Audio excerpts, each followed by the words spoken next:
હળવદ તાલુકામાં વીજ પોલ ઉભા કરવાના મુદ્દે ખેડૂતોનો વિરોધ વધુ ઉગ્ર બન્યો।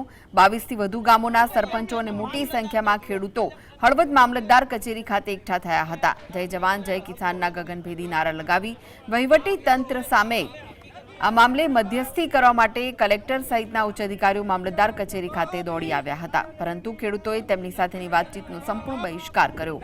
ખેડૂતોએ જેતપર ખાતે ચાલી રહેલા અમરનાથ ઉપવાસ આંદોલનને પોતાનું મક્કમ સમર્થન જાહેર કર્યું। આંદોલનકારી ખેડૂતોની સ્પષ્ટ માંગ છે કે જ્યાં સુધી ઉપવાસ પર બેઠેલા ખેડૂતોના પારણા ન કરવામાં આવે અને વીજ પોલનું કામ તાત્કાલિક બંધ ન થાય ત્યાં સુધી તંત્ર સાથે કોઈપણ પ્રકારની ચર્ચા કરવામાં આવશે નહીં।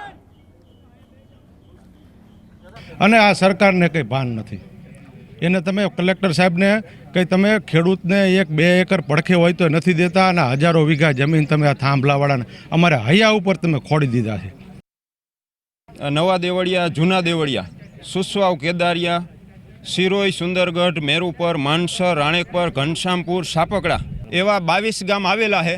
તે બધા ગામના સરપંચનો અને ખેડૂતનો એવો વિરોધ છે કે એમને પૂરતું વળતર નથી મળતું।